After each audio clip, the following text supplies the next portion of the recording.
कि हमें जो है ना जो ब्रिटिश गवर्नमेंट है उसके साथ लॉयल होना पड़ेगा और उनकी जो हमें जो है ना पॉलिटिक्स से दूर होना पड़ेगा और हमें मॉडर्न एजुकेशन की तरफ जाना पड़ेगा, तो हम कम्पीट कर सकते हैं।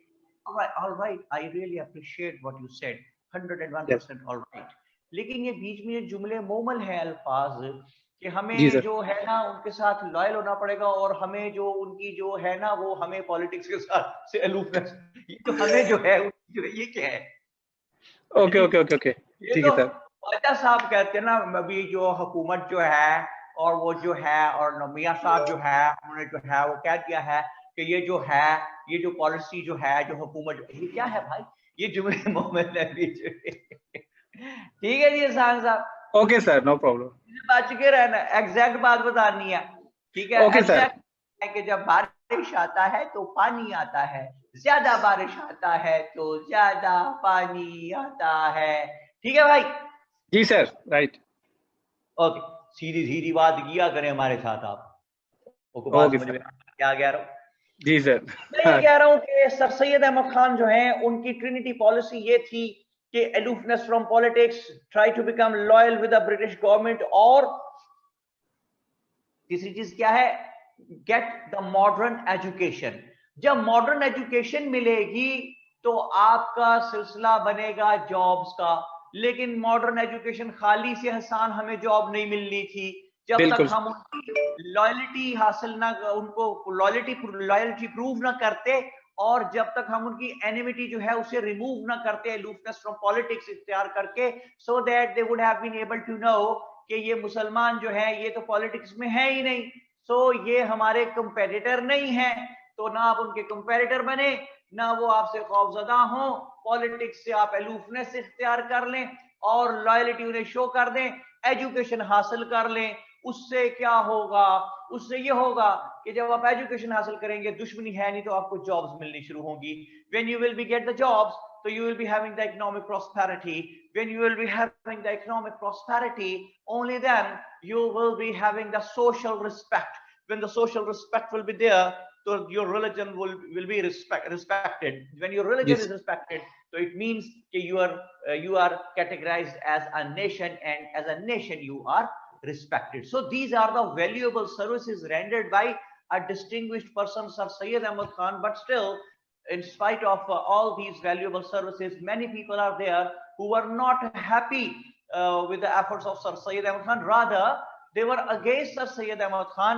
So I told to you people कि had those been some ordinary people जो एतराज कर रहे थे सर सैयद पे, अगर तो कहते आम लोग होते तो their statements would have been ignored very easily. लेकिन वो आम लोग नहीं थे भाई, they were very very important people. ये हाजी सैयद आबिद हुसैन है, ये मौलवी जुल्फिकार अली साहब हैं, ये मौलवी फजलुर रहमान साहब हैं जिन्होंने देवबंद फॉर्म किया था।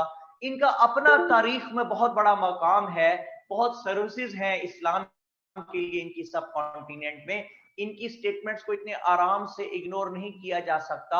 ये कहते थे कि सर सैयद तुम काफरों के एजेंट हो, sir Syed you are the Britisher agent of the Britishers, और कहते थे कि sir Syed you are implementing the agenda of the Britishers. यहां तक समझ आएगा आपको बात? जी सर, बिल्कुल समझ आ गई सर। मैं ये कहता हूं कि इस एक जुमले को लिखे पहले। जी sir. Sir Syed you are the agent of, Sir Syed, you are the agent of Britishers. दूसरा जुमला लिखें इसके नीचे एक लाइन छोड़ के। जी sir. Sir Syed, you implement the agenda of Britishers. Sir Syed, you implement the agenda of Britishers. ये जो जुमला है इसको डब्बे में डाल दे, बॉक्स में। Okay sir. डब्बे में किस में डाला भाई? डब्बे में सर। डब्बे में डब्बा, डब्बे में केक। ओ मेरा प्यारा दोस्त, लांतियों में एक, ठीक है जी। नो सर, लोग ऊपर से नेक, लोग ऊपर से नेक, अंदर से सांप, ऊपर से नेक। अच्छा, वाह जी वाह, वाह जी वाह। वेरी गुड, आपने भी मिसरा मुकम्मल किया है जी। तो हसन कोई शेर सुनाओ यार, कोई शेर आता है तो। सर शेर, कोई नकर नहीं, नकर नहीं नहीं, ये वक्त नहीं है नहीं नहीं का, तेरी इस नहीं नहीं ने मुझे छोड़ा नहीं कहीं का। वाह वाह वाह वाह जी वाह, क्या खूबसूरत आपने सनत तकरार इस्तेमाल की है जी। नहीं नहीं से है जी। फूल जी सर। लेकर फूल आया, फूल से मैंने कहा तुम तो खुद ही फूल थे, फिर फूल लाए किस लिए। और खड़क सिंह के खड़कने से खड़कती हैं खिड़कियां, और खिड़कियों के खड़कने से खड़कता है खड़क सिंह। और जिस चाह की मुझको चाह थी वो चाह ना मुझको मिल सकी, इस चाह की मुझको चाह नहीं, इस चाह को चाह में डाल दो। ठीक है आसान।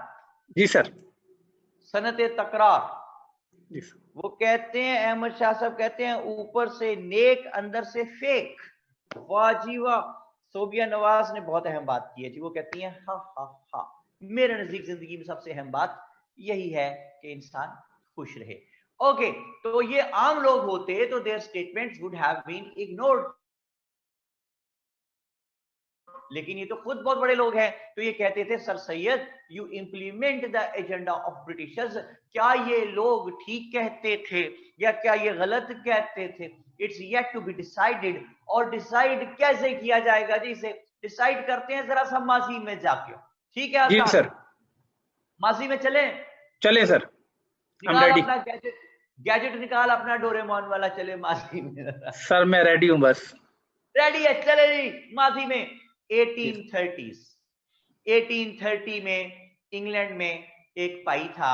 कौन था आसान? भाई सर। भाई नहीं, पाई। पाई। एक पाई था। एक पाई था जी। पाई जा। वो कहता है, उसका नाम था जी लॉर्ड मैकॉले। ठीक है, लॉर्ड मैकॉले। तो उन्होंने कहा, ब्रिटिश गवर्नमेंट ने लॉर्ड मैकॉले को कि जा मैकॉले जा। ठीक है, क्या ओके, कर हसन? कि जा क्या निकाले जा। जी ले अपनी जिंदगी। ठीक है, मैकॉले सब कॉन्टिनेंट को जा ओके। और गली गली मोहल्ला मोहल्ला घूम और हमें एक रिपोर्ट प्रोवाइड कर कि हाउ वी कैन कंकर सब continent along with its message. क्योंकि एक मरतबा किसी जगह पे कब्जा कर लेना आसान होता है, but if you want to prolong your rule in that area, तो you have to conquer the hearts of the locals, the natives as well. तो लोगों के साथ कंकर कैसे करें सब कॉन्टिनेंट को? तो मैकॉले आ गया जनाब इंडिया। जी वेला सर। मैकॉले गली गली मल्ला मल्ला घूमा, और फिर मैकॉले ने 2 फरवरी 1835 को एक रिपोर्ट दी। 2 फरवरी 1835 मैकॉले एक रिपोर्ट देता है जिसका नाम है तारीख में मैकॉलेज रिपोर्ट। ओके। मैकॉले इस रिपोर्ट में कहता है कि I have moved all the length and breadth of India and have found no beggar, no thief, high moral values, high caliber of the people, so we cannot conquer subcontinent along with its masses। तो ये तो नाकामी की report है। तो फिर Macaulay आगे कुछ रिकमेंडेशंस देता है जिनको तारीख में हम कहते हैं मैकॉलेज रिकमेंडेशंस। Edmund okay. भेज दी हुई है इनको। अच्छा, ये पिक देखिए जो आपको भेजी है, मैकॉलेज रिकमेंडेशंस। इसमें ये ऊपर देखिए ब्लैक मार्कर से जो इकट्ठा लिखा हुआ है, लॉर्ड मैकॉलेज रिकमेंडेशंस। ओके। और इसमें पहली रिकमेंडेशन देता है, कहता है चेंज देयर कल्चर, इनका कल्चर बदल दो। दूसरा कहता है replace their old system of education, इनका तालीम का पुराना निजाम बदल दो। तीसरा वो कहता है कि make them realise that their native language is inferior than English। आइए मैकॉलेज रिकमेंडेशंस को तफसील में देखते हैं। सबसे पहली है कि चेंज देयर कल्चर। कल्चर। भाई कल्चर क्या था? कल्चर ये था कि whosoever would be the invader, जबरदस्ती मुल्क में घुसेगा, उसे मिलके लड़के मार के यहां से निकालेंगे। तो कहता है ये कल्चर चेंज कर दो। तो जब ये कल्चर चेंज होगा हसन, तो फिर जी ये सर, वाइस वर्सा जाएगा, चेंज होके वाइस वर्सा जाएगा, और यहाँ बिल्कुल के लोग जो है वो इन्वेडर से लड़ने की बजाय उसके साथ मिल लॉयल जाएंगे। हो जाएंगे। बिल्कुल। ओके। जी सर। दूसरी बात, मुस्वा इमरान कह रहे हैं कि जी pic not send. Hasan pic पहुंच गई भी आपको बोर्ड की? Let me check sir on WhatsApp. और भी लोग चेक करें, यहाँ पे लिखें। फरक सेब आप भी इजाजत लेके लिखें यहाँ पे। सर नहीं आई। नहीं आई जी, पिक नहीं आई हुई एडमन साहब। बहुत सारे लोग कह रहे no sir, no sir, no sir, no sir, not yet sir. Okay, तस्वीर भेजें जी बच्चों को। भेज दी खैर भाई? सर, बोर्ड की पिक है, कोई बात नहीं, आ जाएगी थोड़ी देर में। तस्वीर उसने भेज दी अपनी, ये लिख कर आपकी मर्जी है, चाहे जिस नजर से देखिए। ठीक है वाह जनाब। वाह, वाह वाह सर सर, वाह हाउस वाह, माशाल्लाह। कहते हैं sir house chief said no, well I am the boss in my house. मैं डरता वारता किसी से नहीं हूं, मेरे घर पे अपनी मेरी जाती हुकूमत है, मैं डरता वारता किसी से नहीं हूं, मैं कमांडो आदमी हूं, लेकिन I am the boss of my house and I have got the permission of my wife to say so कि I am the boss. Okay. Ahmad Shah sahab कहते हैं सर ये मुकाले की रिकमेंडेशंस तो सर सैयद वाली पॉलिसी से ही मिलती। मुकाले नहीं है भाई, मैकॉले, लॉर्ड मैकॉले, मुंह काले वाला नहीं, मुंह काला। लॉर्ड, उसने लॉर्ड मैकॉले का मुंह ही काला कर दिया, कहते वो मुंह काला था। मैं खत्म कहते हैं sir, are these 3 points included in Macaulay recommendations? जी वही बता रहा हूं ना, उसने रिकमेंडेशंस क्या दी है मैकॉले ने। वो कहता है चेंज देयर कल्चर। एडमन भाई तस्वीर भेज देना, मेरी मेहनत करने का क्या फायदा, मैंने मेहनत करके लिखा है, इसको कहा है तो यार उनको सेंड कर देना भाई, वो फायदा क्या सेंड बाद में सेंड करने का, अगर लिखने में टाइम जाया होना तो। हाँ जी, चेंज देयर कल्चर। दूसरी बात, replace their old system of education.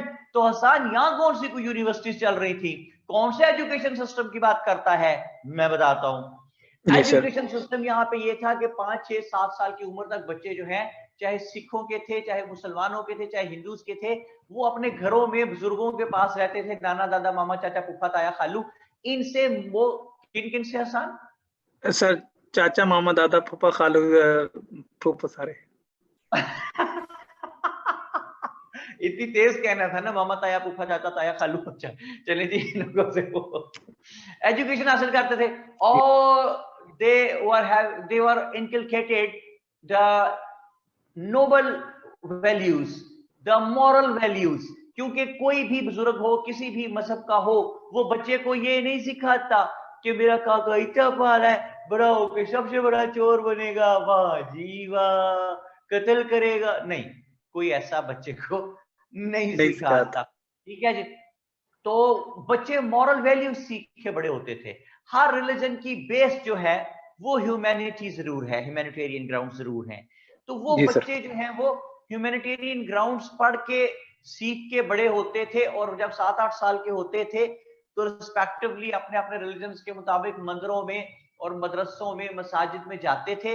वो भी मजहब जो है वो भी आपको ह्यूमैनिटी सिखाते हैं, कोई भी मजहब हो दुनिया का, कोई मजहब आपको ब्लड शेड नहीं सिखाता, कोई मजहब आपको चोरी डाका कत्ल नहीं सिखाता, जुल्म नहीं सिखाता। हर रिलीजन जो है उसकी बेस ह्यूमैनिटी होती है।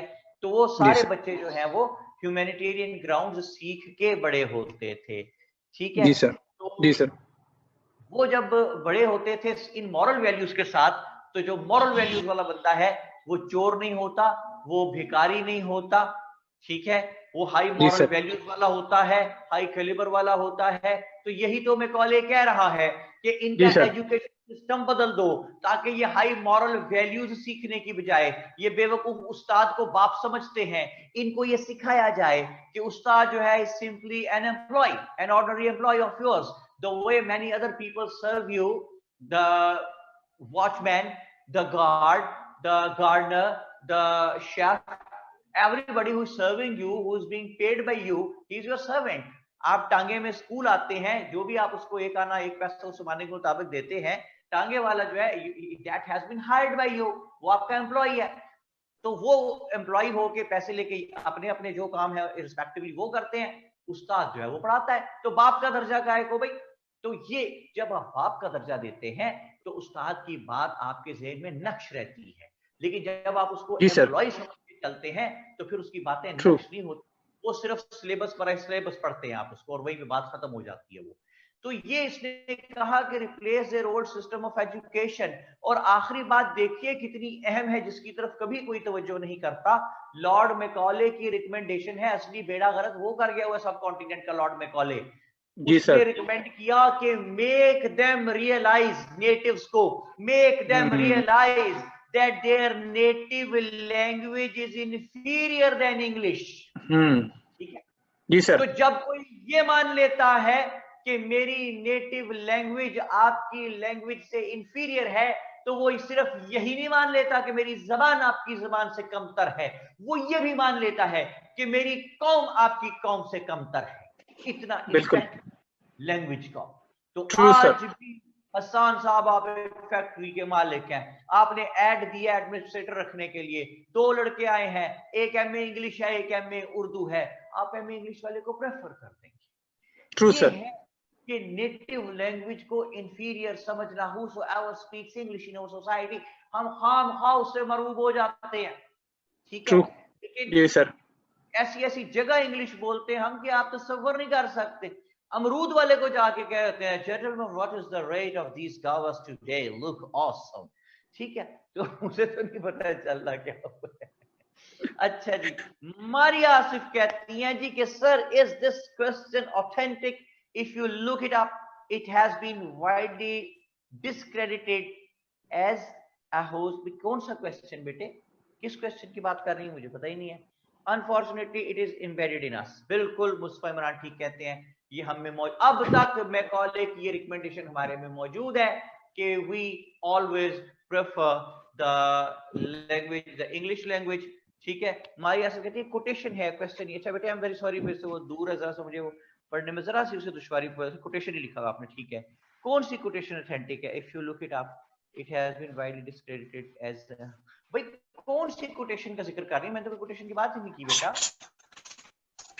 लॉर्ड मैकॉले की रिकमेंडेशन की बात करें ना, कोटेशन कहां से आ गई बीच में? रिकमेंडेशंस हैं बेटा, बिल्कुल यही उसकी रिकमेंडेशंस हैं। अब वो ऑथेंटिक है तो मैं उन्हें क्या करूं? अच्छा जी, मेरी बात सुनो ध्यान से, छोड़ो सो।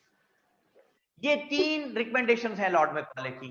Change their culture, replace their old system of education and make them realise that their native language is inferior than English. तो भाई ये तो मैकॉले ने रिकमेंडेशंस दे दी, मैं ये कहता हूं कि इनको इंप्लीमेंट करता कौन नजर आ रहा है?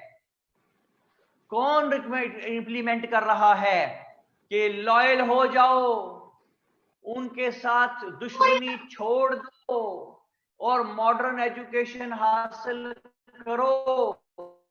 स्कूल कौन खोल के दे? Simply employees, nothing else, not like father. जी हाँ, नायाब अजहर शजीहा नकवी और अहमद शाह कहते हैं sir Syed Ahmad Khan. Yes of course, sir Syed Ahmad Khan. तो वो मैंने डब्बे में आपको एक बॉक्स में मैंने आपको एक सेंटेंस लिखवाया था, सान अहमद पढ़ना, वो क्या है? Sir Syed you implement agenda of Britishers. मैं दोबारा पढ़ता हूँ ये जुमला, आप सुने, डब्बे पे अपने नजर रखे जा लिखा हुआ है, sir Syed you implement the agenda of the Britishers. फिर सुने, sir Syed you implement the agenda of Lord Macaulay. हाँ जी, बात सुन रही आप? जी सर, ये है बात। अच्छा, क्या सर सैयद वाकई लॉर्ड मैकॉले का एजेंडा इंप्लीमेंट कर रहे थे? क्या वाकई में sir Syed was the agent of the Britishers? क्या वाकई में he was implementing the agenda of Macaulay? इससे पहले कि इस सवाल का जवाब देखें, जरा मेरी बात पर गौर कीजिए। मुसलमानों के दो बड़े बड़े leader unanimously without having any second opinion, sir Syed Ahmad Khan और मोहम्मद अली जिन्ना, ठीक है जनाब? जी सर। एक लीडर कहता है सर सैयद कि Muslims do not take part in the practical politics, otherwise your existence as a nation would be eliminated from the subcontinent forever. दूसरा leader Jinnah क्या कहते हैं? Muslims come out and take part in the practical politics, otherwise your existence as a nation from the subcontinent would be eliminated forever।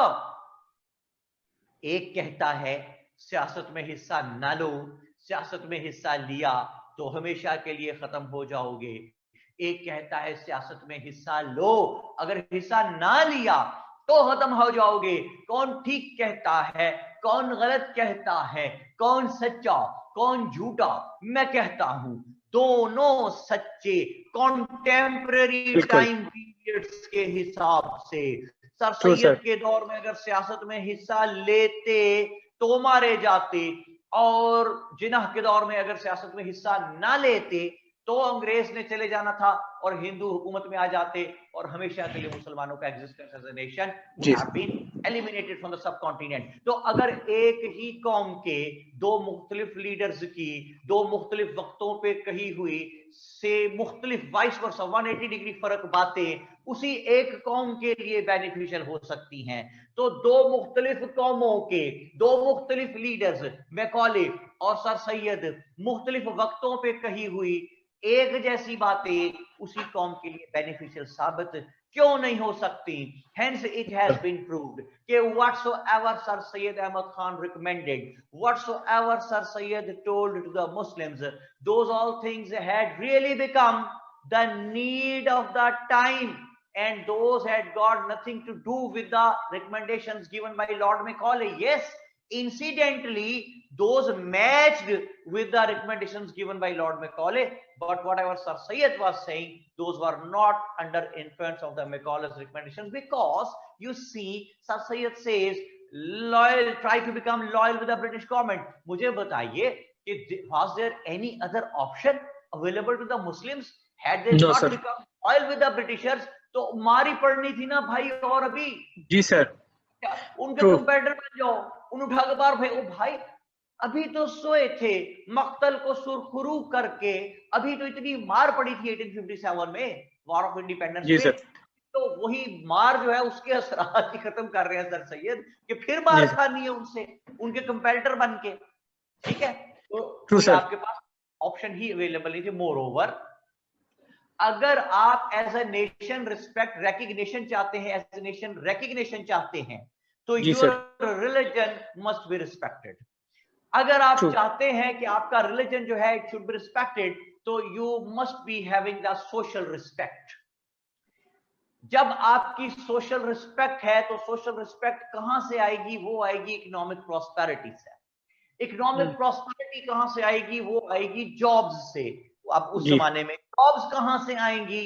वो आएंगी education से, modern education से। तो अगर सही मुसलमानों को मॉडर्न एजुकेशन पे कन्विंस न करते तो मुझे ये बताइए कि मुसलमानों का एग्जिस्टेंस कहां रह जाना था? ना जॉब्स मिलती इनको, इकोनॉमिक प्रॉस्पेरिटी होती, ना सोशल रिस्पेक्ट होती, ना इनके रिलीजन की रिस्पेक्ट होती, ना ये बतौर नेशन रिकॉग्नाइज होते। तो they would have been crushed up to this extent.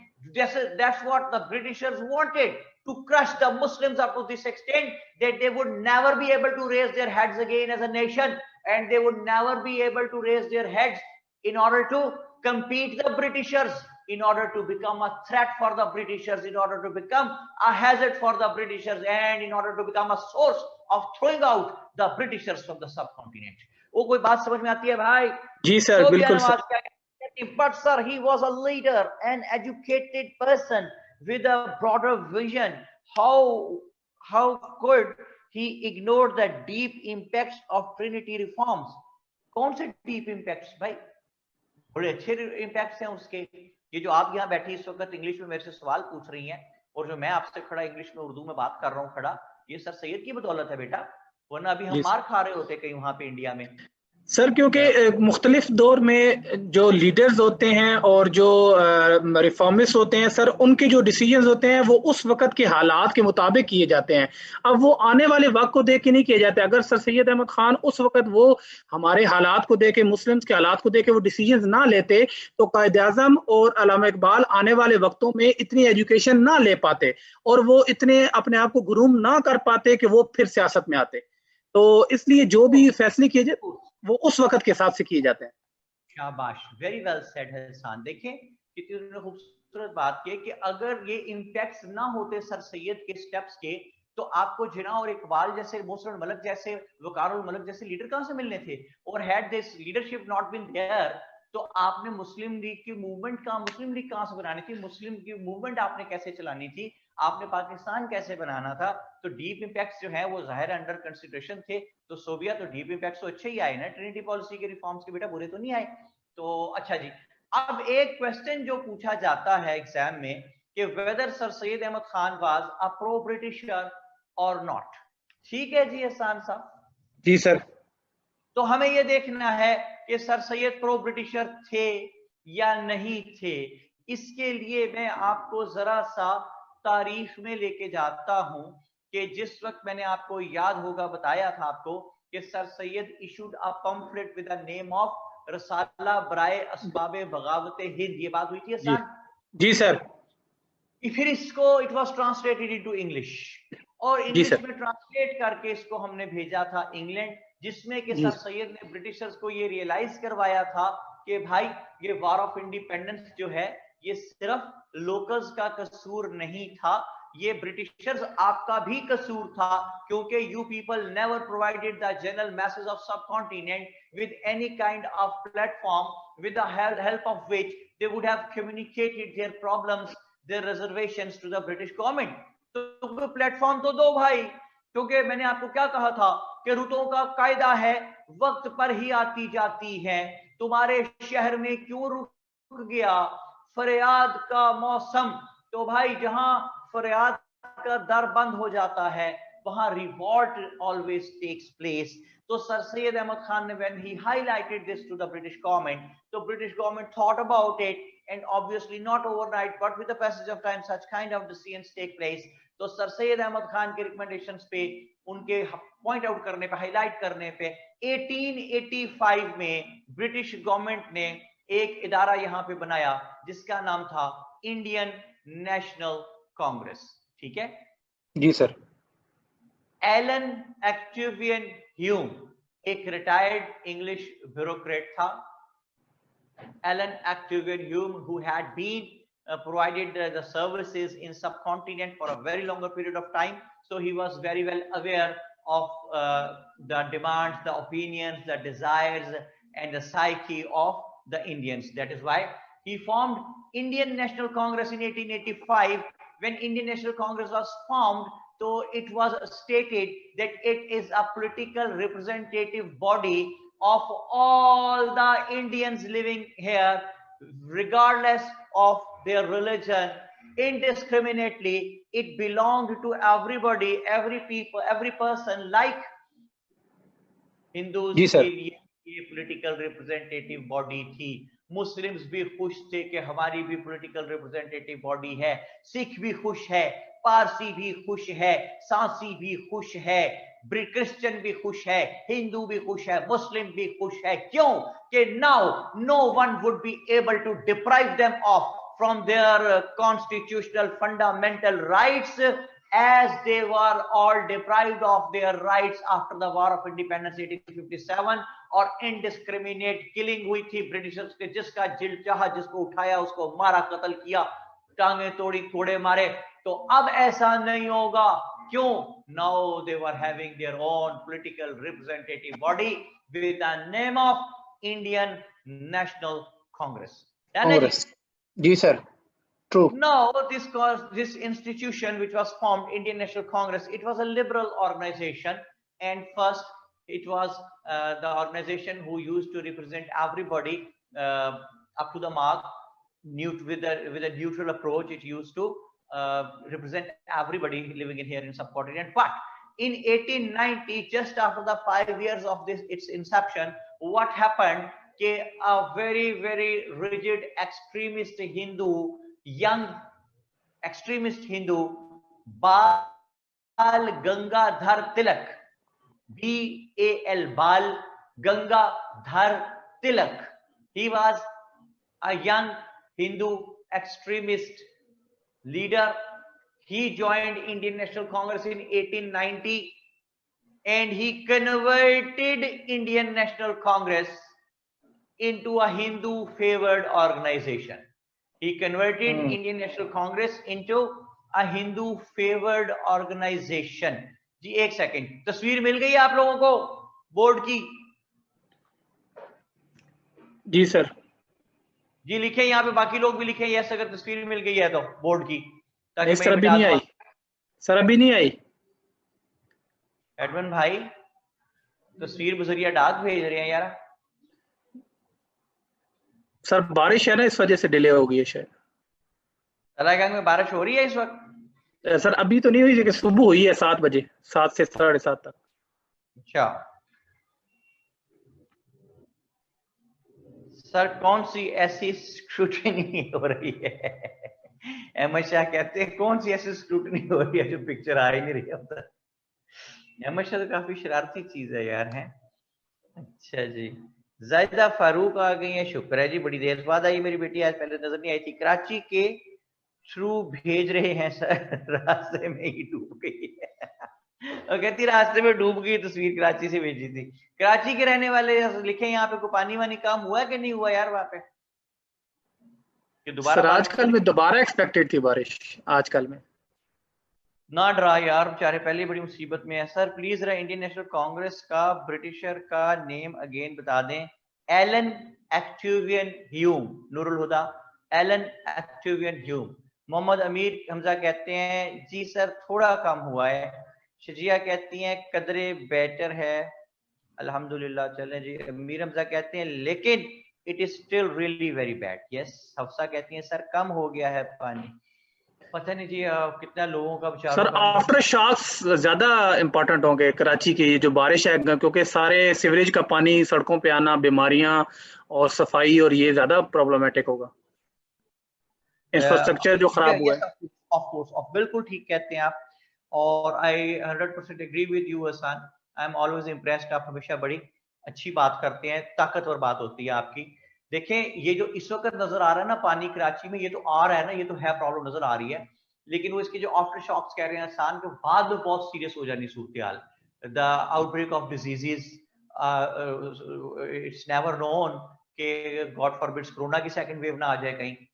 ठीक है जी, हेल्थ है ना इस तरीके कार से। जी सर। तो ये अल्लाह की जात पाक अपना करम करे जी।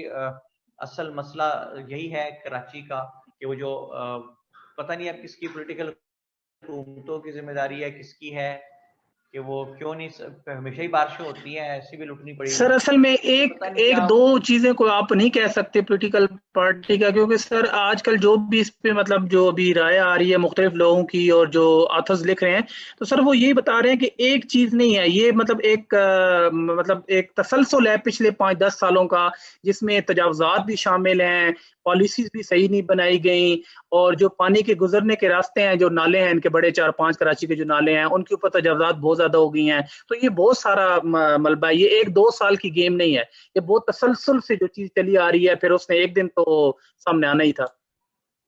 ये तो एक्सपोज ऑफ हो गए हैं। अफसा कहती हैं कि कराची सबका है, लेकिन कराची का बिल्कुल मेरी बेटी आप ठीक कहती हैं, बहुत दिल दुखता है। जो कराची इतनी एक कीमती जगह है पाकिस्तान के लिए कि वहाँ पे हमारा जो पोर्ट है दैट इज देयर, और हमारा वो मेन सिटी है जो आपके इकोनॉमी का मेन हब है। पता नहीं क्यों उसको इस बुरी तरीके से ट्रीट किया गया कि वहाँ के रहने वाले भी बेचारे मुसीबत में हैं। बहुत सी दुआएं जी, जो बच्चे वहाँ पे सब लोग जो कराची में रहते हैं, बहुत सी दुआएं उनके लिए। अल्लाह ताला की जात पाक जहाँ जहाँ जो जिस से मिस्टेक हुई है, अल्लाह ताला की जात पाक करे कि वो सब रिमूव हो, कोई ऐसी पॉलिसी अच्छी बने कि वो अगर किसी जगह सीवरेज है और उस पर उसने किसी ने अपना प्लाजा खड़ा कर दिया है, तो अल्लाह ताला उसके दिल में रहम डाले, या हुकूमत कोई स्टेप ले, कोई भी स्टेप किसी तरीके से, बस आप लोग कराची के लोग जो हैं उनके लिए बेहतरी पैदा हो। We love Karachi, we love the people of Karachi, और we love every inch of Pakistan. लेकिन कर क्या सकते हैं ये समझ नहीं आता। बहुत सी दुआ करते हैं, और बहुत से मेरे जो स्टूडेंट्स भी वहां पे कराची में जो स्टेक होल्डर्स पोजिशंस पे हैं, मैं उनको भी हमेशा कहता हूं कि अपनी कैपेसिटी में रहते हुए whatever you can do for the poor people who are suffering, please do something, this is the time. हम इन चक्रों में फंसे हुए हैं कि जनाब वो कौन क्या कर रहा है, क्या नहीं हो रहा, इन चीजों को छोड़े भाई, ये टाइम नहीं है।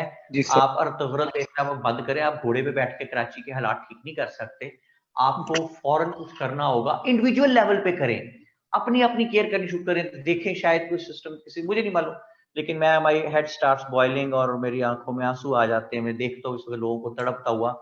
हम लोग जो, आप लोग मेरे से इस वक्त बात कर रहे हैं, you are the privileged people. आप यकीन करें, आपको उतना नुकसान हो भी जाएगा तो आप बच जाएंगे। लेकिन वो गरीब रोजी रोटी एक जगह पे फुटपाथ पे बैठ के कमाता था, वो तो कई दिन से भूखा है ना, कई दिन से फाकों पे चला गया वो गरीब आदमी।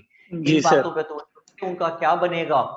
I am really afraid of. मैं सोचता हूँ तो मैं खौफजदा हो जाता हूँ, कितने लोग भूखे सो रहे होंगे, कितने लोगों के बच्चे भूख से बिलक रहे होंगे वहां पर। लेकिन हम लोग इस तरह नहीं हैं। मुझे, आई एम रियली वंडर्ड कि हम क्या कर रहे हैं, हम कैसे इंसान हैं। एनीवे जी, क्या होता है वो कि आदमी को भी मुयस्सर नहीं इंसान होना।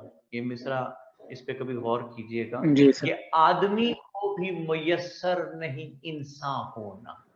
ये आदमी तो है लेकिन वो इंसान नहीं है। इंसान क्यों नहीं है? कि इंसानियत से दूर चला गया हुआ है। बहुत मेरा दिल दुखता है इन बातों पे। मैं फिर वो डर के बंद कर देता हूँ चीजें, सोशल मीडिया में नेट भी ऑफ करता हूँ, मैं देखता ही नहीं हूँ, क्योंकि मुझे बेबसी का एहसास होता है। मैं क्या कर सकता हूँ अपने लेवल पे रहते हुए? 5, 10, 15, 20, 50, 30 लोगों की मदद करूँ और क्या कर लूंगा? लेकिन वो जरूर करता रहता हूँ कि चलो वही सही, अपने हिस्से की शम्मा तो जलाते जाए हम समहाउ। जी सर। ओके, आप लोग भी जो कराची में रहते हैं, जो प्रिविलेज्ड पीपल, कोशिश करें कि आपके घर जो लोग काम करने आते हैं, जिनके घर जो हैं वो डूब गए हुए हैं, कई कई दिन से खुले आसमान के नीचे, कई दरख्तों के नीचे पनाह लिए हुए बैठे हैं, मुश्किल से पता नहीं कहाँ का, प्लीज उनकी मदद कीजिए। और कुछ नहीं कर सकते तो मेरी बात सुने, आप हैरान रह जाएंगे कि सिर्फ एक मीगर अमाउंट 4 से 5 हजार रुपए की, ये एक नॉर्मल साइज की फैमिली के लिए महीने का राशन आ जाता है इसमें। ये मुझे भी जिंदगी में पहली मरतबा पता चला जब ये कोरोना आया और हमने काम इस पे शुरू किया बहुत से लोगों के लिए। तो आई केम टू नो कि 4 से 5 हजार रुपए में एक फैमिली का राशन पूरे महीने का आ जाता है। यार, हमें 4-5 हजार रुपए मैटर ही नहीं करता। अल्लाह का फजल है, हम सारे प्रिविलेज्ड लोग हैं। तो प्लीज अपने अपने जहां जहां रहते हैं, जो कोई गरीब है, मुसीबत में फंसा हुआ है, 4-5 हजार से it's not a big deal. लेकिन जाके उसके लिए अगर आप राशन उसको दे दें तो शायद उसका महीना गुजर जाए और उसके बच्चे भूखे ना रहे। बेशुमार चीजें आती हैं, दालें और वो चीनी और वो क्या होता है ऑयल वगैरह, आटा, मतलब वो भूखा नहीं ना रहेगा। आटा होगा, घी होगा, दालें होंगी, वो चलता रहेगा, सिस्टम चल रहेगा, उनका भूखे नहीं रहेंगे। हाँ, ये करने की कोशिश करते रहा करें जी। आई एम वेरी सॉरी, मैंने आपका नहीं सर, अच्छी बात है सर। हाँ जी। तो मैं क्या कह रहा था? मैं ये कह रहा था कि 1885 में जब इंडियन नेशनल कांग्रेस बन गई, तो आप तक 1885 में जब इंडियन नेशनल, यार वो पिक चली गई है भाई। अच्छा जी, तो 1885 में इंडियन नेशनल कांग्रेस बनती है जी। और ये देखिए कि मैं यहाँ पे ये लॉर्ड मैकॉलेज की रिकमेंडेशन में मिटा रहा हूँ, ये मजबूरन जो मैंने लिखी थी, मैंने आपको लिखवा भी दी है ये। और आप 1890 में इंडियन नेशनल कांग्रेस जो है, it was converted into a Hindu favored organization due to the presence of the leaders like बाल गंगाधर तिलक। अच्छा जी, तो देखिए जनाब, ये है हमारा आजकल का प्यारा पाकिस्तान, ये गंदा इंडिया, और ये बंगाल आ गया। ये जो बंगाल है, it was a huge area, Bengal was। जी सर। अकेले बंगाल की आबादी जो है वो फ्रांस के बराबर थी उस जमाने के। फ्रांस के बराबर थी, 78.5 मिलियंस।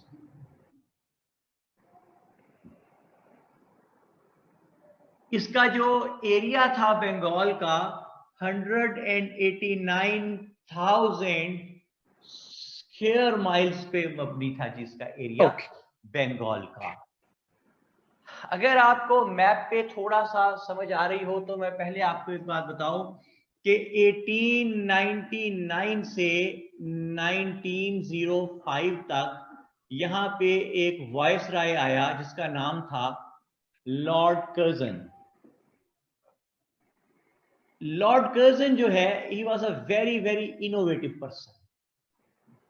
और फिर हम देखते हैं कि 1905 से लेके 1911 तक यहां पे एक वायसराय आता है जिसका नाम था लॉर्ड मिंटो।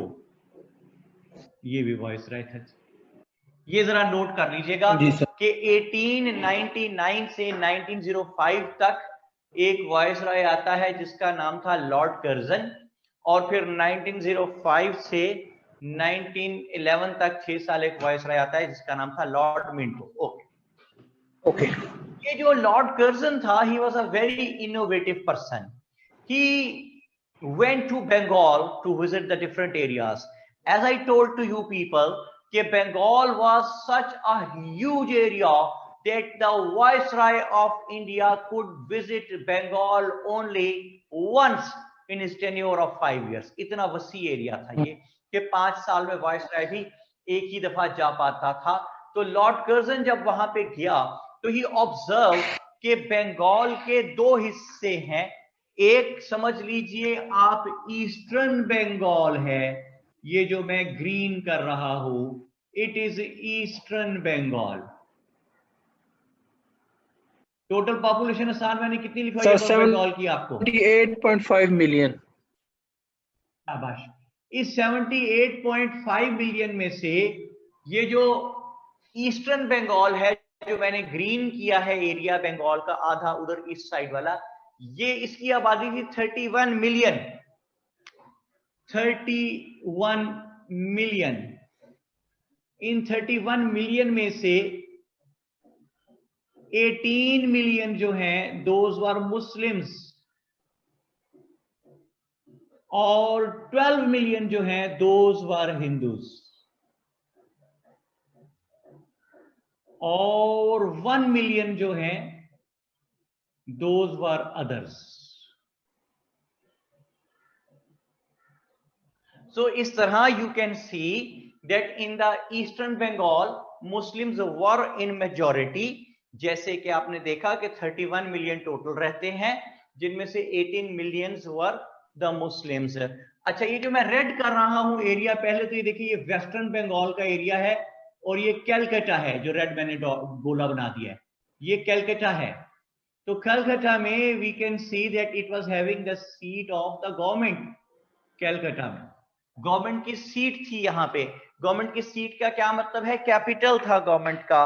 और all the progressive works of the government used to take place in and around Calcutta. ठीक है, अमीर हमजा कहते हैं जी पिक रिसीव्ड, वेरी गुड जी, शुक्र अल्लाह का। अच्छा जी, इन एंड अराउंड कलकत्ता, उससे क्या होता था कि the people of western Bengal, जहां पे जी सर कलकत्ता है, where the majority living was of the Hindus, and Hindus जो हैं, ये जो वेस्टर्न बंगाल का एरिया है, it was having full of facilities, it was having full of the communicational networks, the job opportunities were there, banks were there, courts were there, ports were there, journalism was there, schools, colleges, universities were there, teachers were there, a lot of people were studying there, or the majority living there was of the Hindus, those who used to speak Hindi, which was a superior language in those days. I'm talking about Western Bengal, where the majority of the Hindus was there. Yes, sir. Whereas the Eastern Bengal is concerned, so Lord Curzon observed that at the same time the people living in eastern side of Bengal, they were really suffering and they were having no communicational networks, any roads वगैरह कोई नहीं थी, They were having no court. Their port of Chittagong was not operative, or journalism was not there. Banks were not there. Schools, colleges, universities were not there. Job opportunities were not there. And the majority living there was of the Muslims. They used to speak Bangla, which was an inferior language in those days. So when Lord Curzon observed all this, he became really very much worried about the proper administration in Bengal. So he decided to do something, as I told to you people, he was a very innovative man, Lord Curzon was. He decided to do something for the poor people of Bengal. And in order to do something, he decided to make the partition of Bengal and to create two new provinces, Western Bengal and the other one was Eastern Bengal. उससे क्या होता है, देखिए आपने अक्सर सुना होगा, हमारे साउथ पंजाब के जो दोस्त हैं वो अक्सर कहते हैं कि साउथ पंजाब को न्यू प्रोविंस, एक भावलपुर, भावनगर वगैरह जो उसे अलग सूबा बनाया जाए।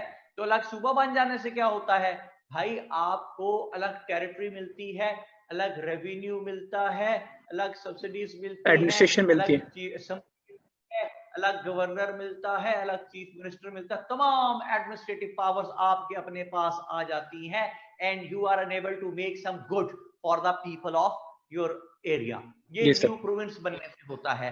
तो इसी तरह जब ये न्यू प्रोविंस बना ईस्टर्न बंगाल का, तो the people living there were started getting all those facilities which the people of a separate province can attain. जैसे कि ढाका का हाई कोर्ट बन गया, चिटागांग का पोर्ट ऑपरेटिव हो गया, जर्नलिज्म का सिस्टम स्टार्ट हो गया, बैंक्स बन गए, यूनिवर्सिटीज बननी स्टार्ट हुई, कॉलेजेस बने, स्कूल्स थे, people started going towards the schools, colleges, universities, education आना शुरू हुई, जॉब्स मिलना शुरू हुई, रोड्स बनी, नेटवर्क बना, इकोनॉमिक प्रॉस्पेरिटी आना शुरू हुई, जिससे majority living there was of the Muslims, they started becoming prosperous, मुसलमानों को फैसिलिटीज मिलनी शुरू हो गई। ये बात हिंदूज को पसंद ना आई, and they started making severe agitation against the British government। और agitation, एहतजाज क्या था? mainly to roll back the decision of partition of Bengal। partition of Bengal का decision जो है उसको roll back करो British government। अच्छा जी, most awful aspect for the Muslims was that these agitational works, whatever was going on, those were going on through the platform of Indian National Congress। तो Muslims जो थे they were really dejected and rejected। किस बात पे? इस बात पे कि यार इंडियन नेशनल कांग्रेस तो हमारी भी थी, इसने खुद तो हमें क्या फायदा पहुंचाना इंडियन नेशनल कांग्रेस ने? अगर ब्रिटिश गवर्नमेंट के किसी स्टेप से हमें फायदा पहुंच रहा है पार्टीशन ऑफ बंगाल होने से, ये उसको भी कहते हैं ब्रिटिश गवर्नमेंट पे जोर डाल रहे हैं, एजिटेशन कर रहे हैं to roll back the decision of partition of Bengal. ये कैसा जुल्म है? यही तो कयामत है ना, कि अगर हमें फायदा पहुंच रहा है तो ये कहते हैं कि पार्टीशन ऑफ बंगाल का डिसीजन रोल बैक कर दो। तो मुसलमान दुखी हैं, डिजेक्टेड हैं, रिजेक्टेड हैं। हसन, मुसलमानों का दुखी होना बनता है? जी सर, बनता है। दुखी हैं, डिजेक्टेड हैं, रिजेक्टेड हैं। बिल्कुल सर, ट्रू। ऐसे में मैं आपको क्या कहता हूं सबको कि मेरे साथ प्रवास करने के लिए तैयार हो जाइए। अब हम रेडी हैं विजुलाइज करने के लिए चीजें। आसान, रेडी हैं? ओके, तो प्रवास की तो पहुंचे, एक कोठी का गेट है, गेट जी सर, अंदर लंगर लगा हुआ है सर। नजर आ रहा है? नजर आ रहा है? जी सर, नजर आ रहा है, अंदर लंगर है। हाँ, कोठी के गेट से हम एंटर हुए, साथ ही बड़ा सारा एक लॉन है। लॉन में एक बहुत ही ग्रेसफुल से बुजुर्ग हैं जो बैठे अखबार पढ़ रहे हैं। ये ग्रेसफुल से बुजुर्ग कौन है? ये नवाब मोहसिनुल मलिक हैं। जी सर, नजर आ रहे हैं नवाब साहब आपको? गुड। ये नवाब मोहसिनुल मलिक इंग्लिश अखबार पढ़ रहे हैं, अचानक शदीद टेंशन में आ गए हैं। टेंशन में आए तो क्यों टेंशन में आए हैं? नोट कीजिए, इन्होंने एक स्पीच पढ़ी है। स्पीच किसने डिलीवर की है? लफ्ज लिखे, लॉर्ड मॉर्ले की स्पीच है। लॉर्ड मॉर्ले, एरो डाल के लिखे, लॉर्ड मॉर्ले है कौन? Secretary for Indian affairs, secretary for Indian affairs. Lord Morley ने ये स्पीच कहां की है? उसने ये स्पीच ब्रिटिश पार्लियामेंट में की है, ब्रिटिश पार्लियामेंट में। उसने स्पीच में ऐसा क्या कहा है जिससे नवाब साहब परेशान हो गए हैं? उसने कहा है, लिखें कि नेक्स्ट टाइम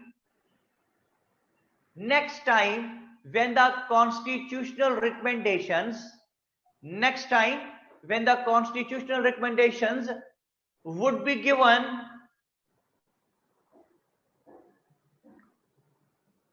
in India,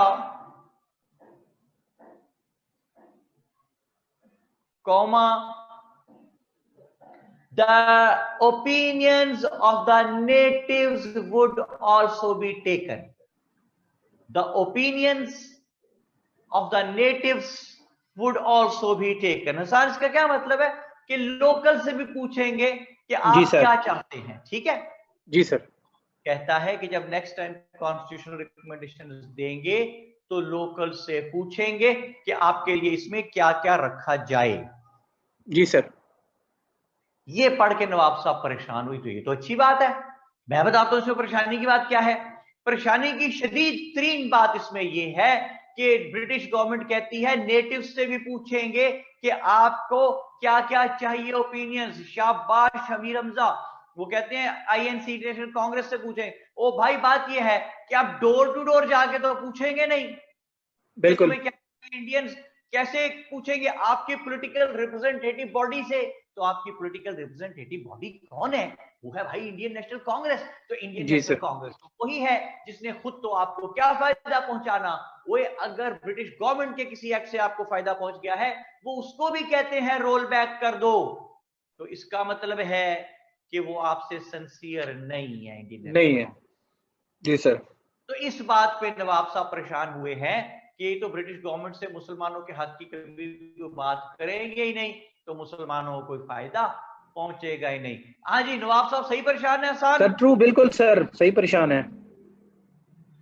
अच्छा जी, तो आगा साहब माइक आपका आज ऑपरेटिव है कि नहीं, आपके पास आए कि ना आए? सर विच नवाब? नवाब मोहसिनुल मलिक मुस्तफा जिनकी बात हो रही है, नवाब साहब का काम के नाम पूछ रहे हैं मोहसिनुल मलिक। अच्छा जी, हसन आ गया, बस ले आया? जी सर। है ना, और सुनाई रही है बस।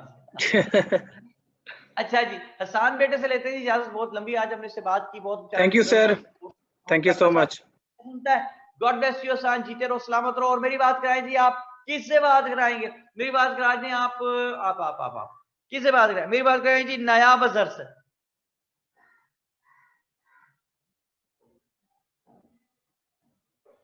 आगा फरहान अली कहते हैं कि मेरा मोबाइल भी चोरी हो गया है।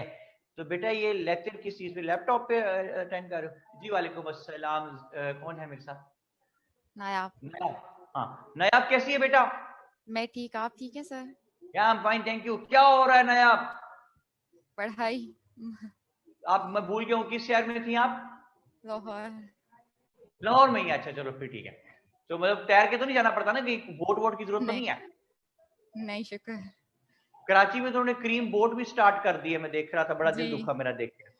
अच्छा हसन क्या कहते हैं? सर हर दौर के फिरौन के लिए अल्लाह पाक कोई ना कोई मूसा जरूर भेज देते हैं। हसन यहाँ इस बात की क्या तुक है जी? लॉजिक बताएं, मुझे समझ नहीं आई मेरे बेटे बात किस कॉन्टेक्स्ट में लिख रहे हो। ओके नायाब, यहाँ तक कहानी समझ आ रही है आपको? जी सर। ओके, तो ये तो नायाब वही है ना, थोड़ा सा बोलती है ना? आपको याद आ गया है? याद आ गया कि मुझे याद आया, आपने कहा जी सर तुम्हें याद आ गया, तो वही है यार। अच्छा चलिए ठीक है। तो नया प्रैक्टिस किया थोड़ा सा बोलने की कि नहीं की? आज बोलूंगी। बोलेगी, चलो वेरी गुड वेरी गुड, शाबाश। बस इतना भी नहीं बोलना कि मैं लेक्चर ही नहीं दे सकूं, ठीक है? अच्छा, तो नया बात कहां तक पहुंची है? नवाब मोहसिन मलिक साहब परेशान है, परेशानी समझ आ गई है? जी जी। अच्छा, तो सही जस्टिफाइड है ना परेशान होने में? जी सर।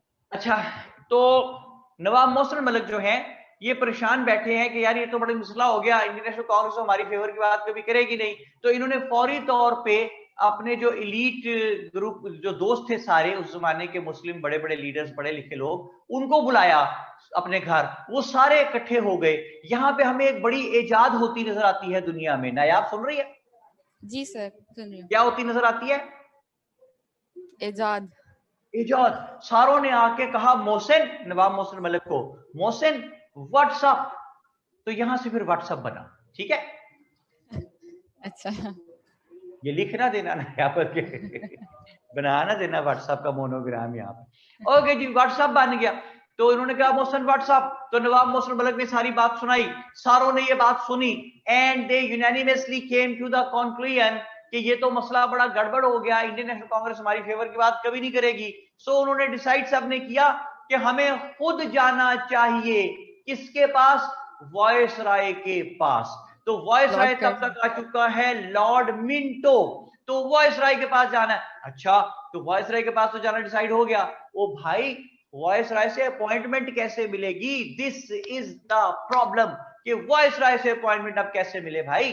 तो वॉइस राय से अपॉइंटमेंट मोहसिन मलिक साहब ने कहा कि फिक्र ना करो, मैं आपको अपॉइंटमेंट लेके दूंगा। नया बात समझ आई? कैसे? तो नवाब मोहसिन मलिक ने क्या किया, जरा लिंक लिखते जाए साथ साथ। नवाब मोहसिन मलिक का दोस्त है आर्चबोल्ड। आर्चबोल्ड कौन है? वो MAO कॉलेज का प्रिंसिपल था। आर्चबोल्ड MAO कॉलेज का प्रिंसिपल था। नवाब मोहसिन मलिक और आर्चबोल्ड MAO कॉलेज में कुलीग रहे हुए एक दूसरे के साथ, हमेशा बहुत साल इकट्ठे रहे हैं वहां पे, तो इसलिए वो इनका बड़ा दोस्त है आर्चबोल्ड।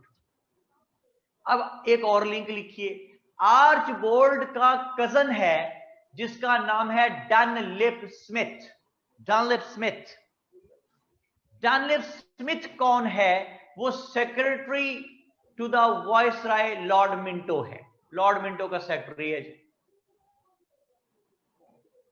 तो नवाब मोहसिन मलिक ने आर्चबोल्ड को खत लिखा कि अपने कजन डनलिप स्मिथ को कह के मुसलमानों के डेलीगेशन को लॉर्ड मिंटो से अपॉइंटमेंट दिला दे।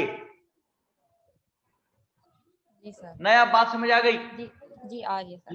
लिंक रिपीट करें पूरा। मैं करूँ? अच्छा, आर्चबोल्ड MAO कॉलेज का प्रिंसिपल था, जो नवाब का फ्रेंड था। नवाब ने लेटर लिखा आर्चबोल्ड को, कोलीग को अपने, कि हमारी अपॉइंटमेंट करवा दें वॉइसरॉय लॉर्ड मिंटो से। सारा लिंक आपने बीच में गायब कर दिया है। पूरी बात फिर सुने।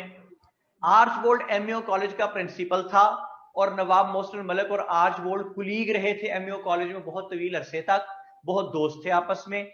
और जो नवाब मोहसिन मलिक का दोस्त है आर्चबोल्ड, आर्चबोल्ड का कजन है एक जिसका नाम है डनलिप स्मिथ। डनलिप स्मिथ जो है वो है सेक्रेटरी लॉर्ड मिंटो का। तो नवाब मोहसिन मलिक ने आर्चबोल्ड को खत लिखा और उसको कहा कि आर्चबोल्ड अपने कजन डनलिप स्मिथ को खत लिख, जो के सेक्रेटरी है लॉर्ड मिंटो का, उसको कह डनलिप स्मिथ को कि मुसलमानों के डेलीगेशन को लॉर्ड मिंटो से अपॉइंटमेंट दिला दे, हमने कोई जरूरी बात करनी है। अब बात पूरी समझ आ गई नायाब? जी जी सर।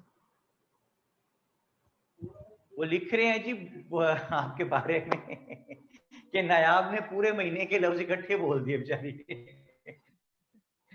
भाई नायाब, नायाब बेटा तू तो लड़कियों का नाम डबो देगी सारा बोलने में है। ये तो सुनने में तो लड़कियां बहुत बोलती हैं, भाई तू तो बोलती ही नहीं बेटा।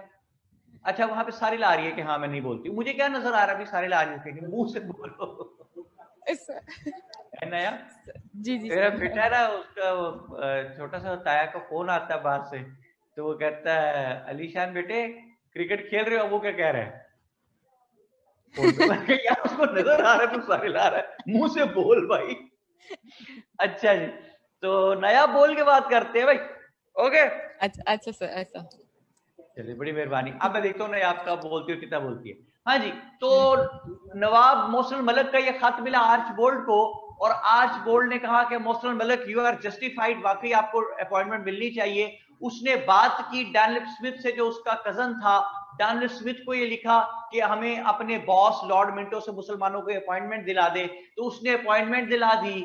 आर्च बोल्ड के कहने पे डैनियल स्मिथ ने लॉर्ड मिंटो से मुसलमानों की डेलीगेशन को अपॉइंटमेंट दिला दी, और ये 36 पीपल हेडेड बाय सर आगा खान ये पहुंचे जनाब अली शिमला, क्योंकि वो था उस वक्त लॉर्ड मिंटो शिमला गया हुआ था छुट्टियां गुजारने, ये उसकी छुट्टियां हराम करने शिमला पहुंच गए। नया बात समझ आ रही है? सर, जी सर, जी सर आ रही है। ओके, शिमला पहुंच गए, जाके कहने लगे लॉर्ड मिंटो साहब, क्या कहते हैं? लॉर्ड मिंटो साहब नहीं ऐसे, लॉर्ड मिंटो साहब बोलो कैसे? लॉर्ड मिंटो साहब ऐसे कहते लॉर्ड मिंटो ने कहना था, हंस क्यों रहे हो, चलो बाहर निकलो सारे। अच्छा जी, इन्होंने कहा लॉर्ड मिंटो साहब आपने लॉर्ड मॉर्ले की स्पीच पढ़ी होगी जिसमें उसने कहा है कि next time when the constitutional recommendations would be given for the people of India तो the natives would also be asked कि आपकी ओपिनियंस, आपके डिजायर्स क्या हैं। उसने कहा हाँ, लॉर्ड मिंटो ने कहा मैंने पढ़ी है, ये तो बड़ी अच्छी बात है। उसने कहा जनाब हमें डर ये है कि आप लोग पूछेंगे इंडियन नेशनल कांग्रेस से, तो इंडियन नेशनल कांग्रेस तो हमारे फायदे की बात मुस्लिम्स के कभी करेगी नहीं, जैसा कि लॉर्ड मिंटो साहब आपके एक्ट से जो पार्टीशन ऑफ बंगाल हुई है ब्रिटिशर्स के जरिए, उससे मुसलमानों को वे हैव बीन बेनिफिटेड। तो अगर आपके किसी एक्ट से हुआ हुआ बेनिफिट उन्हें गवारा नहीं है और वो एजिटेशन कर रहे हैं आपके खिलाफ के to roll back the decision of partition of Bengal, तो हमारे वो फायदे की बात भला क्यों करेंगे। तो इसलिए हम खुद आपके पास आ गए हैं कि हम आपको बता दें कि जब नेक्स्ट कॉन्स्टिट्यूशन बनाए तो उसमें मुसलमानों के लिए क्या कुछ रखें। 36 लोगों का ये डेलीगेशन है हेडेड बाय सर आगा खान, और मिंटो को कहते हैं कि मिंटो साहब हम इसलिए आए हैं कि आपको खुद बता दें अपनी ओपिनियंस, अपनी डिजायर्स, ताकि जब नेक्स्ट कॉन्स्टिट्यूशन आप बनाए तो उसमें मुसलमानों के लिए ये चीजें रख दें। तो लॉर्ड मिंटो ने कहा मुस्लिम्स गो अहेड, बताओ तुम क्या चाहते हो। नया अब यहां तक बात समझ आ रही है? जी सर आ रही है, सर आ रही है। ओके, मेरे साथ रहना, सब लोग मेरे साथ रहे मेंटली। इन्होंने कहा मिंटो साहब जब नेक्स्ट कॉन्स्टिट्यूशनल रिकमेंडेशंस बनाए तो प्लीज लॉर्ड मिंटो मुसलमानों को उसमें सेपरेट इलेक्टोरेट दे देना। मिंटो हमें 1/3 रिप्रेजेंटेशन दे देना नेक्स्ट कॉन्स्टिट्यूशन में। ओए मिंटो हमारा हाई कोर्ट में कोई जज नहीं है, हमारा कोई जज मुसलमान हाई कोर्ट में होना चाहिए। मिंटो हमें जॉब्स में कोटे दे दे। मिंटो मिंटो MAO कॉलेज को यूनिवर्सिटी बना दे। ओए मिंटो हमें सोशल प्रोटेक्शन दे दे। मिंटो मिंटो सुन रहा है ना तू? हाँ जी सर। हाँ नया ये बात समझ आ गई? जी सर। मिंटो ने ये सारी बातें सुनी और कहा कि Muslims all of your demands are justified and are on strong footings, and I being the Viceroy of India make you assure that if the next constitutional recommendations would be given under my viceroyalty, so your demands would be upheld because all of your demands are justified and are on strong footings. ठीक है जी sir. Akila Anam लिख रही हैं Minto ये हाथ मुझे दे दे Minto. नहीं भाई वो मिंटो था, ठाकुर तो नहीं था कोई। अच्छा जी, वेल सेड यार। अच्छा जी, तो क्या बात बनी? मिंटो ने क्या कहा है नायाब? उन्होंने कहा है कि आपके लिए कॉन्स्टिट्यूशन बनाई जाएगी जिसमें आपकी प्रोटेक्शन होगी। ये कब कहा है उसने? और उसने कहा बीबी कि Muslims all of your demands are justified and are on strong footings and I make you assure that if the next constitutional recommendations would be given under my viceroyalty तो your demands would be upheld। अगर मेरे under the गई तो आपकी सारी demands मैं मानूंगा। ठीक है ना आप? जी सर। अब ये हो गया जी वादा। तो उस जमाने में अंग्रेज का वादा समझा जाता था कि आधा काम हो गया, तो मुस्लिम्स वहां से, या नायाब को बड़ी मुश्किल पड़ रही है बोलने में। नायाब बेटी से लेते इजाजत जी, किसी बोलने वाले बच्चे के पास चलते हैं। Nayab thank you very much, nice talking you बेटे। आई एम वेरी सॉरी मैं आपको फोर्स करके थोड़ा बहुत बुलवाने की नहीं सर। ठीक है सारा बेटा, नाश्ता भी थैंक एनर्जी भी जाया होती बेटे तेरी बोलने में। ठीक है ओके नायाब, कहाँ जाएंगे जी? अब आप जाएंगे ज़ाहिदा फारूक के पास, कराची वाले जी।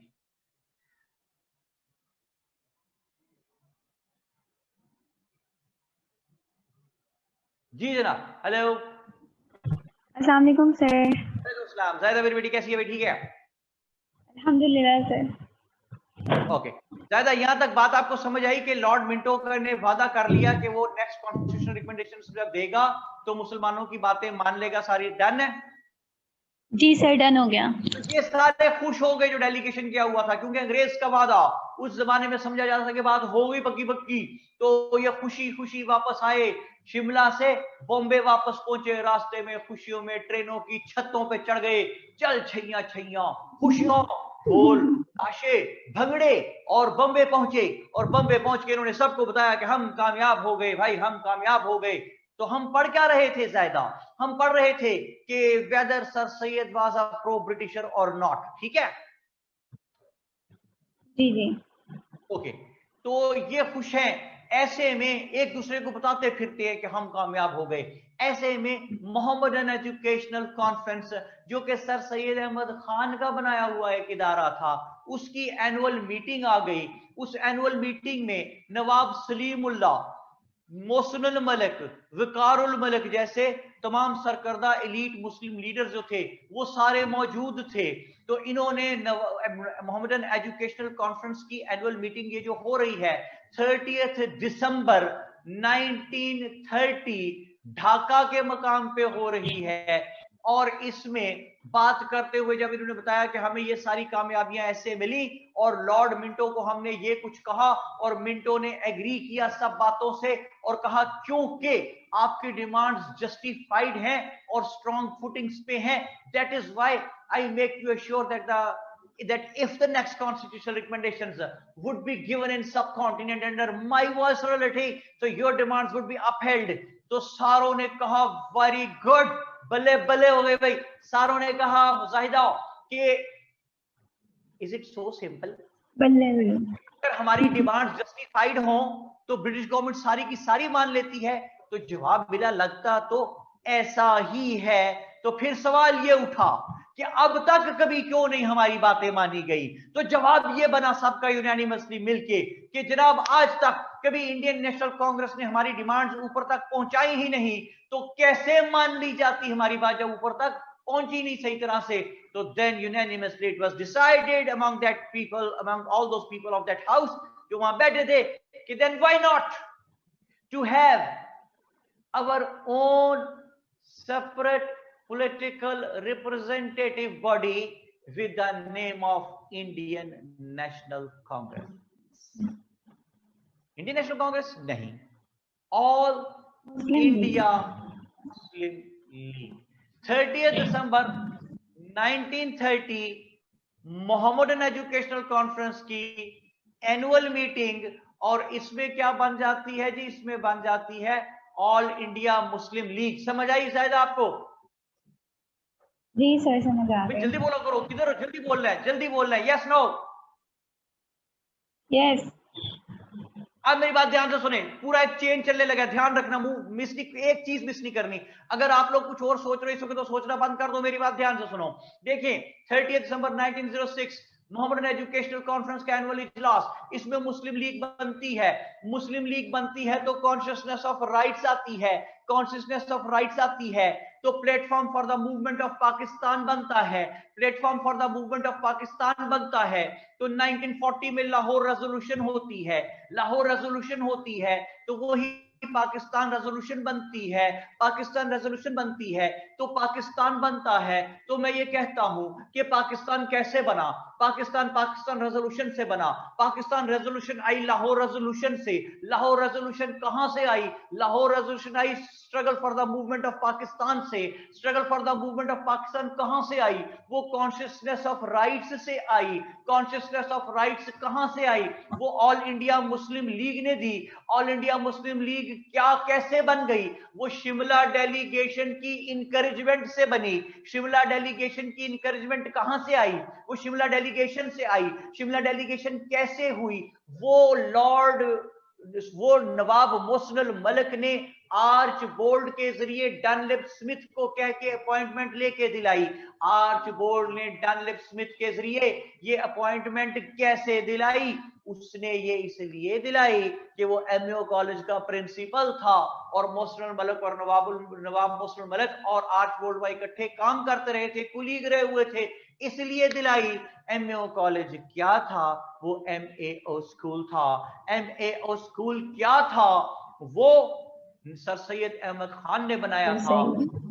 तो मैं ये कहता हूं कि अगर सर सैयद अहमद खान ना होते तो एमएओ स्कूल ना होता, एमएओ स्कूल ना होता तो एमएओ कॉलेज ना होता, एमएओ कॉलेज ना होता तो नवाब मोहसिन मलिक और आर्च बोल्ड एक दूसरे के कुलीग ना होते, वो कुलीग ना होते तो मोहम्मद तो पार्ट शिमला डेलीगेशन की अपॉइंटमेंट ना मिलती, शिमला डेलीगेशन की अपॉइंटमेंट ना मिलती तो शिमला डेलीगेशन ना में होती तो उसके जरिए मिलने वाली इनकरेजमेंट ना होती, वो इनकरेजमेंट ना होती तो मुस्लिम लीग फॉर्मेशन ना होती जो मोहम्मदन एजुकेशनल कॉन्फ्रेंस के इजलास में हुई थी। सर सैयद ने मोहम्मदन एजुकेशनल कॉन्फ्रेंस डेवलप ना की होती तो वो इजलास ना होता, वो इजलास ना होता, शिमला डेलीगेशन की एनकरेजमेंट ना होती तो फॉर्मेशन ऑफ मुस्लिम लीग ना होती, फॉर्मेशन ऑफ मुस्लिम लीग ना होती तो struggle for the movement of Pakistan के लिए कॉन्शियसनेस ऑफ राइट्स ना होती, कॉन्शियसनेस ऑफ राइट्स ना होती तो स्ट्रगल ना होती, स्ट्रगल ना होती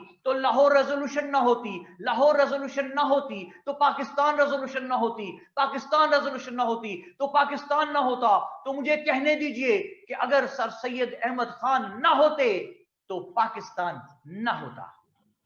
जी सर। तो कोई बात समझ में आई? जी सर। ये है पूरा एक चेन के sir Syed Ahmad Khan was a pro Britisher or not. एक it's a chain of incidents जो कि मैंने आपको सारा बताया जी। तो मैं ये कहता हूं कि सर सैयद अहमद खान ने जो भी what ever he did that was entirely in the favour of the Muslims, and whatever steps he took, those had really become the need of the time, and the people who used to allegate Sir Syed Ahmad Khan he was implementing the agenda of Lord Macaulay, they people were entirely wrong in their approach. तो sir Syed Ahmad Khan ने मुसलमानों को ना सिर्फ social aspect में उठाया, economic aspect में उठाया, रिलीजियस एस्पेक्ट में उठाया और सर सैयद ने मुसलमानों को एज अ नेशन जो है एक सेपरेट रिकग्निशन दी। तभी तो हम खींचतान के सर सैयद अहमद खान को father of the two nation theory भी कह देते हैं। तो सर सैयद अहमद खान के बारे में कहते हैं कि he was the one who saved the Muslims from the severe rivalry of the Britishers. He managed to eliminate the rivalry of the Britishers. He managed to eliminate the enmity of the Muslims with the Britishers, due to which the Muslims were having severe attitude towards the Muslims. अगर आपको याद हो तो मैंने आपको एक box बनवाया था consequences of the war of independence पे, ज्यादा वहां पहुंचे, मैंने बॉक्स ये बनाया था, बॉक्स जो बनवाया था इसमें हमने लिखा था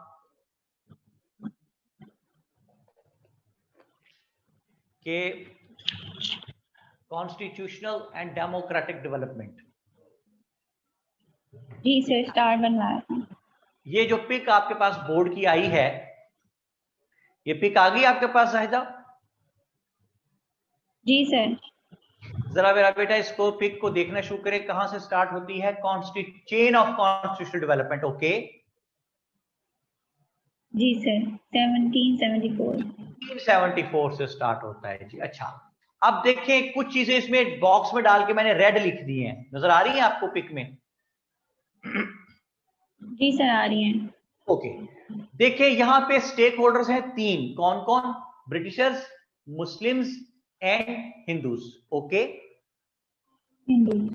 जी सर। ज्यादा इन तीनों में से, ब्रिटिशर्स, हिंदूज एंड मुस्लिम्स, इन तीनों में से इस पोजीशन में कौन है कि कोई चीज इंप्लीमेंट कर दे? ब्रिटिशर्स। शाबाश, शाबाश। Obviously the Britishers, they were in rule. अच्छा,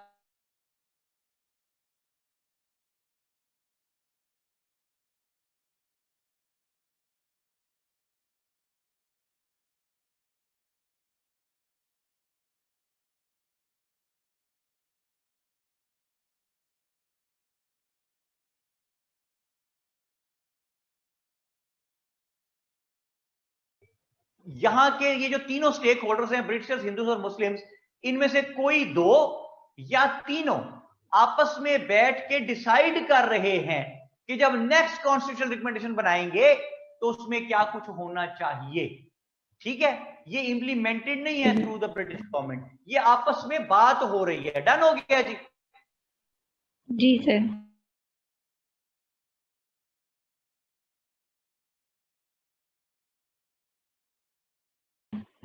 ओके,